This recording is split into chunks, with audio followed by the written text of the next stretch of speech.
உருவாக்குதல். நீடித்த நிலைத்த வளர்ச்சினா என்ன? ஒரு வளர்ச்சியை உருவாக்குறதுன்னு சொன்னா அது நிலையான வளர்ச்சியா இருக்கணும்.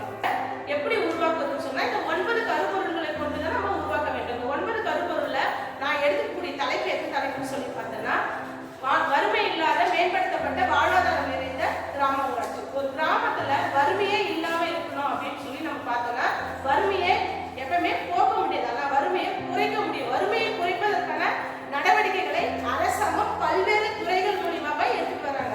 இப்ப இந்த பல்வேறு துறைகள் சொன்னா ஊரக வளர்ச்சி துறை இருக்கக்கூடிய முக்கியமாக மகாத்மா காந்தி தேசிய உறுதி பாத்தீங்கன்னா ஒரு குடும்பத்துக்கு 100 நாள் வேலை வாய்ப்புன்னு சொல்லி அந்த வேலை வாய்ப்பை மக்களுக்கு கொடுத்துட்டு இருக்காங்க. இப்போ வறுமையை குறைப்பதற்கு அரசாங்கம் ஒரு நபருக்கு கட்டாயம் வேலை கொடுத்துட்டு இந்த திட்டத்தை 100 நாள் வேலை வாய்ப்பு திட்டம்னு சொல்லி ஒதுக்கியிருக்காங்க.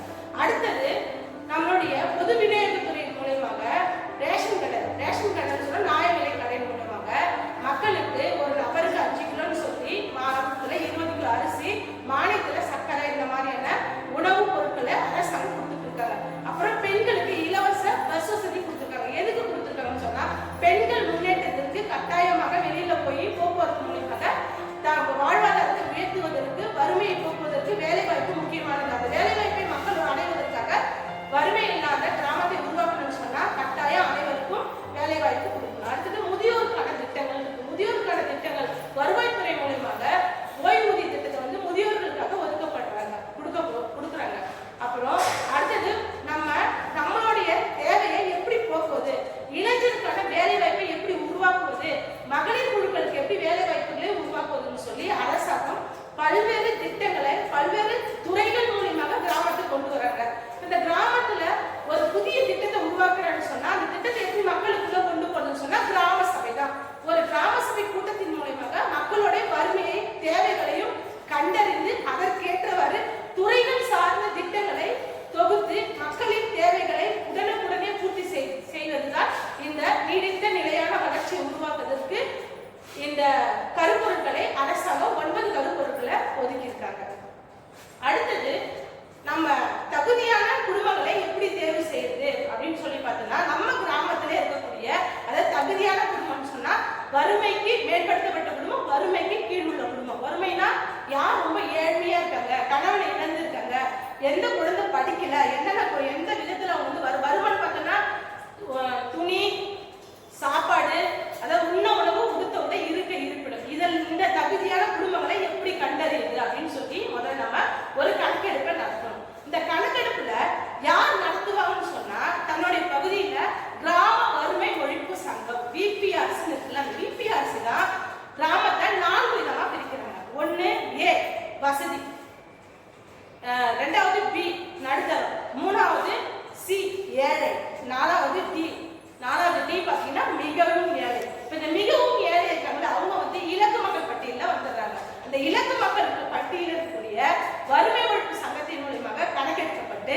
அவங்க மற்றும் இளைஞர்களையும் கணக்கெடுக்கிறாங்க. இளைஞர்களை கணக்கெடுத்து படித்த இளைஞர்களை எப்படி கணக்கெடுக்கிறாங்கன்னு சொன்னா திருமணம் ஆனாலும் ஆகலனாலும் படித்தாலும் படிக்கிறனாலும் 35 வயதுக்கு உட்பட்ட அனைவருமே இளைஞர்கள் தான். அதுக்கப்புறம் மாற்றுத்திறனாளிகளை கண்டறிகிறார்கள். ஏன் மாற்றுத்திறனாளிகளை கண்டறிகிறாங்கன்னு சொன்னா அவங்களுக்கு என்ன மாதிரியான திட்டங்களை கொண்டு போய் சேர்க்கறதுன்னு சொல்லி அரசாங்கம் அவங்களுக்கு தேவையான அனைத்து திட்டங்களையும் அவங்களுக்கு பயிற்சி கொடுத்து தொழில் கடன் கொடுத்து அவங்க தொழில் செய்யறதுக்கு ஊக்குவிக்கிறாங்க. அது மட்டும் இல்லாமல் நம்ம ஊராட்சி இருக்கக்கூடிய மகளிர் குழுக்களை ஒருங்கிணைத்து மகிழா சபை, இந்த சபையை நடத்துவதற்கும் அரசாங்கம் உறுதியளிக்குது.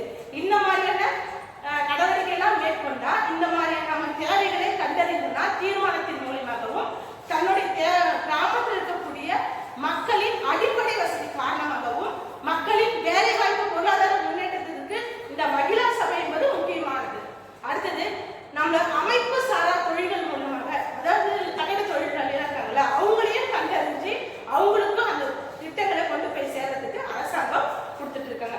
அடுத்தது பேரிடர் மேலாண்மை. பேரிடரால பாதிக்கப்படும் பாத்தீங்கன்னா சுனாமி வந்து சமீபத்தில் அந்த கொஞ்ச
தெரியுமோ அதை ஊக்குவிக்கிறதுக்கான திறன் மேம்பாடு அவங்களுக்கு வந்து கொடுத்துருக்காங்க. அப்புறம் பெண்களோட வாழ்வாதாரத்திற்கு, பெண்கள் வந்து முன்னேற்றத்திற்கு அரசாங்கம் நிறைய விதமான உதவிகளை வந்து நமக்கு மகளிர் உதவி தொகை மூலியமாக கொடுத்து வறுமையை போக்கிட்டு இருக்காங்க. இப்ப இந்த மாதிரியான நடவடிக்கைகள் ஏன்னு சொன்னா, ஒரு குடும்பம் வளர்ச்சி அடையணும்னு சொன்னா பெண்கள் முக்கியமானவங்க. பெண்களோட வளர்ச்சி நாட்டோட வளர்ச்சின்னு சொல்றோம். அதே மாதிரி வறுமையை போக்குவதற்கும் தனது குடும்பத்துல வாழ்வாதாரம் வந்து ஒரு வாழ்வாதாரத்தை உருவாக்கக்கூடிய ஒரு பெண்ணாக இருந்தா அந்த குடும்பம் வந்து என்னைக்கும் வெற்றியாக போகும்னு சொல்லி அரசாங்கம் பெண்களையும் இந்த வறுமை ஒழிப்பு திட்டத்தின் மூலியமாக இணைச்சு செயல்பட்டு வராங்க.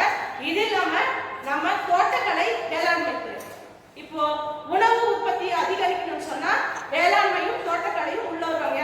நம்ம தமிழ்நாட்டில் பார்த்தீங்கன்னா அதிகமா விவசாய உற்பத்தி இடம் தான் அதிகமா இருக்கு, விவசாயம் தான் போயிட்டு இருக்கு. வறுமையை ஒழிக்கணும்னு சொன்னா விவசாய உற்பத்தி அதிகரிக்கணும், நம்ம ரியல் எஸ்டேட்லாம் தடுக்கணும். அது அந்த அரசாங்கம் கொடுக்கக்கூடிய மானிய விலைகள், கொடுக்கக்கூடிய உரங்கள், அந்த மானியங்கள் கொடுக்கக்கூடிய விதைகள், இதெல்லாமே மக்களுக்கு போய் சேரணும். திட்டங்களை மக்களுக்கு கொண்டு போய் சேர்க்கறதுக்கு என்ன மாதிரியான நடவடிக்கை எடுக்கணும்னு சொல்லி நம்ம கிராம சபை மூலியமாகவும் விபிடிபி, அதாவது கிராம